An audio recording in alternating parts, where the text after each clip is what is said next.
When you play music, does it feel like the music is out there somewhere, or does it feel like it's inside you? In the next part of the conversation I've been sharing with David Reed from Improvise For Real, we dive into two more of their inspiring and thought-provoking quotes, covering that question and more.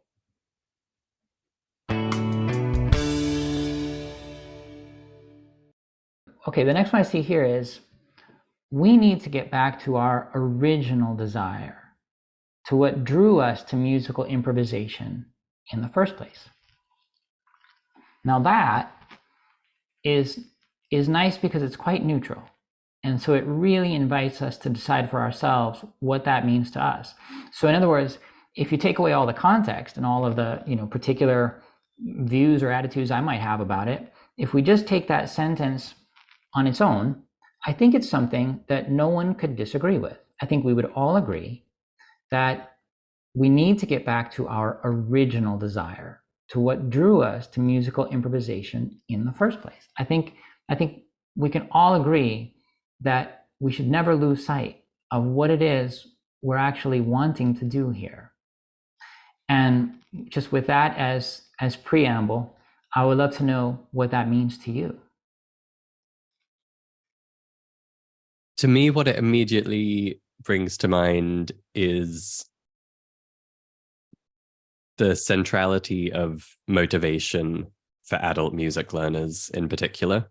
And I say adult for a couple of reasons, partly because younger music learners tend to be in some kind of structured system that kind of makes sure they have their lesson every week and they do it for a few years at school or whatever. And partly because adults have particular psychological, I don't want to say baggage, but perspectives that they've gathered over the years. And we really find that almost more than anything else, what matters is keeping up that motivation and that enthusiasm and that passion for music learning. And for us at Musical U, we're always bringing people back to this exercise we call the big picture vision exercise. And it's all about setting a very clear vision for the kind of musician you want to be 5 years from now. And to us, that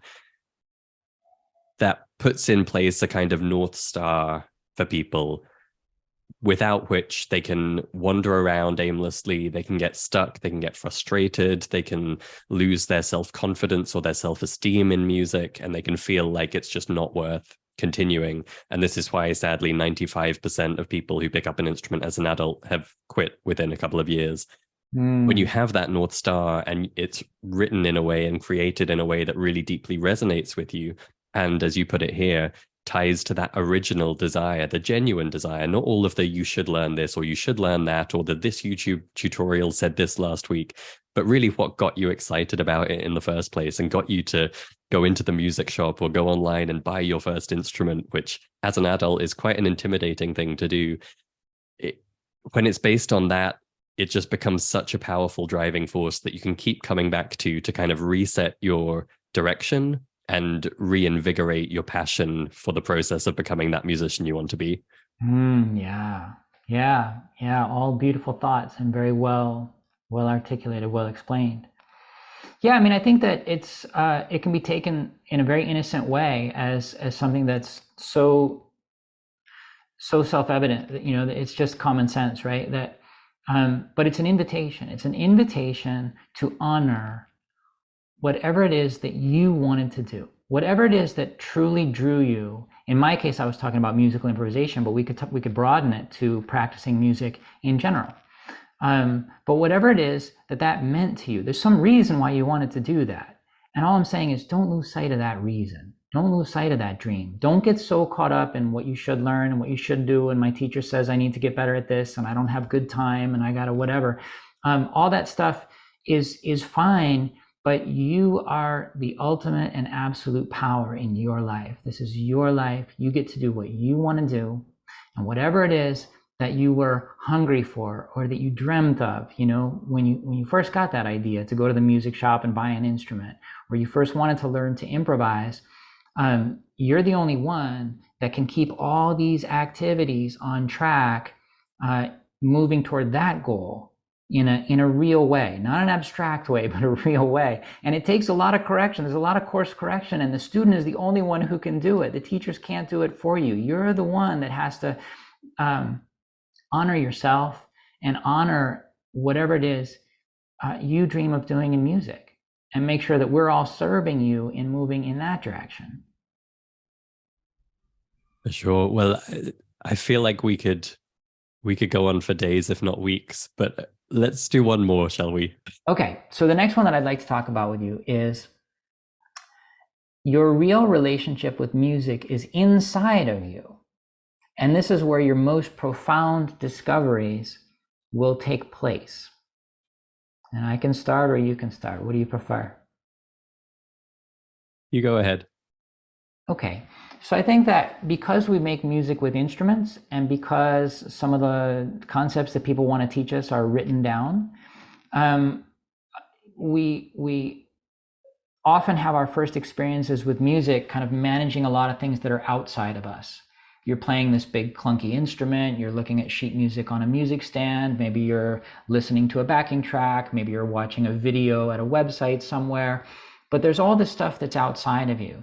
And in a very deep and kind of unconscious way, there's a story that's being kind of etched into your mind there, which is that music takes place outside of you. The music that you want to express is outside of you. It's somewhere in that sheet music, it's somewhere in that theory book, it's somewhere in this instrument. And that's not true at all. That's not true at all. And so a lot of people have this idea, they feel very small, and because they don't understand the relative importance of these things, they've got kind of the whole thing out of balance.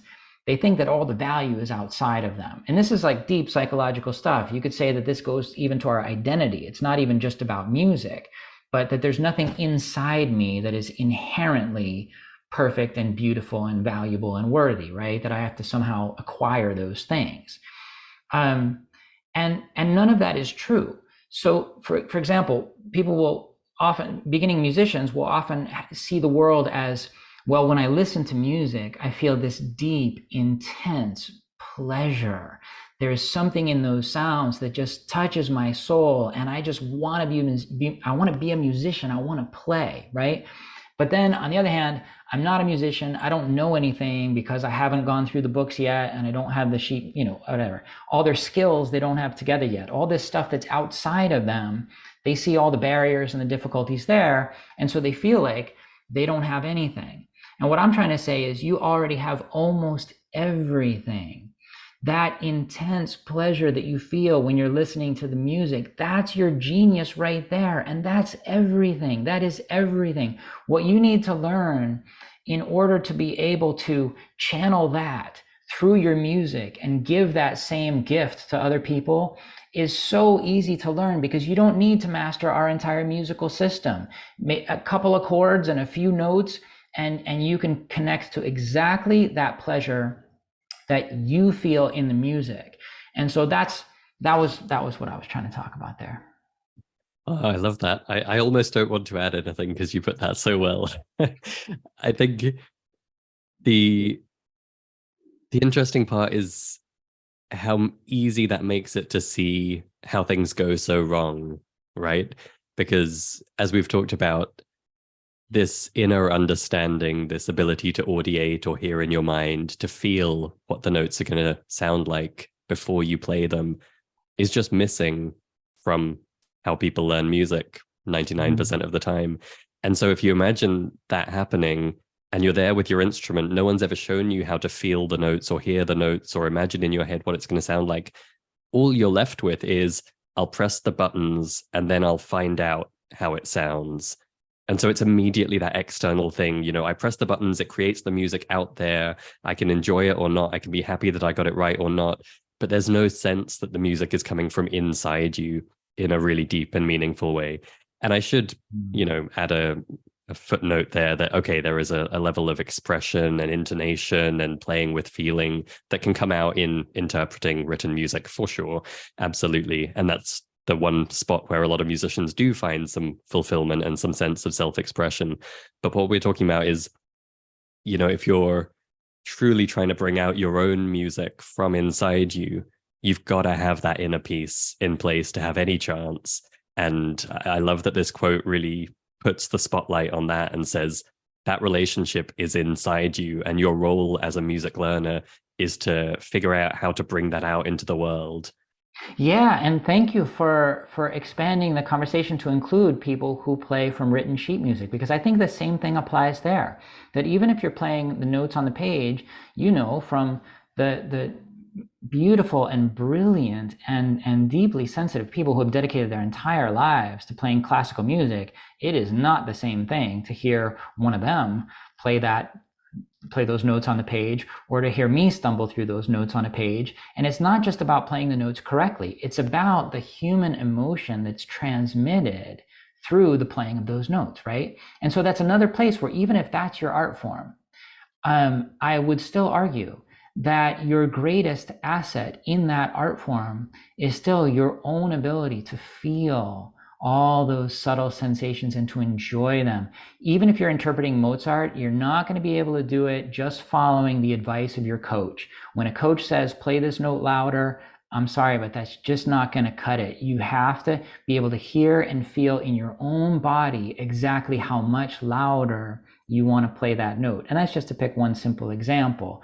But you just can't imagine playing a classical music concert and you've got those ear protectors on that they use in the airports on the runway, so you can't hear a thing. It doesn't matter how great your coaching is and how much you're not going to be able to play that music and make it really sing and touch people's hearts. And so that's another example of what we're talking about, that your greatest resource as a musician, whether you're improvising or whether you're playing written notes on a page, really your greatest asset is this love of music that you have inside of you.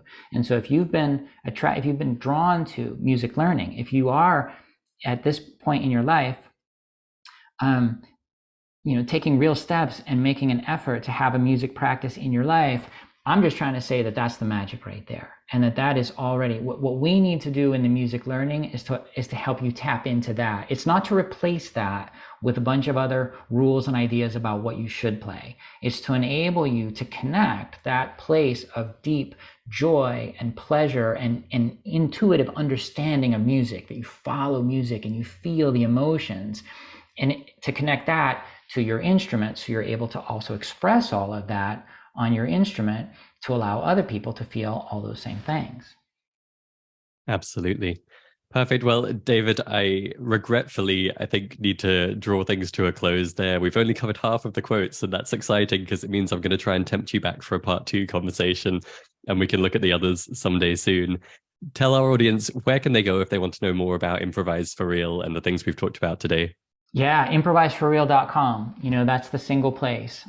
We have tried to create a complete learning system based on the philosophy that we're talking about, which is to lay out the raw materials of music in an organized way with the activities every step of the way that allow you to really get into these things and get to know them and gain mastery and learn to express your own music with them and find your voice. But that journey is quite a long one. And so you can actually go from this very simplistic kind of practicing or environment that I'm describing now to you can get all the way up to playing over those jazz standards. It's just a matter of having somebody lay out the journey for you, but also kind of getting a method that aligns with your values and that gives you the opportunity to really get to know all these sounds for yourself, learn to recognize them by ear while you're going through that path, integrating that with your ability to express these sounds, connecting that with your own creativity and the music that you choose to express with these sounds. That's what we're trying to do. And people can learn all about it at improviseforreal.com. Tremendous. Well, it's always such a pleasure to get the chance to talk with you, David. Thank you so much for joining us on the show today. Thank you very much, Christopher. It's always a pleasure, truly, with you. That was such a fun conversation. We published it in 4 parts, so if you missed any of the previous episodes, I'll put links in the show notes and you can go back and catch up. As you will have gathered, that was the final part of that conversation that David and I had a little while ago, but we actually only covered half of their quotes from Instagram. So if you'd like us to get together again and dive into the others, do leave a comment on this episode or send an email to us at hello@musicalitynow.com and let us know. That's it for this one. Cheers, and go make some music.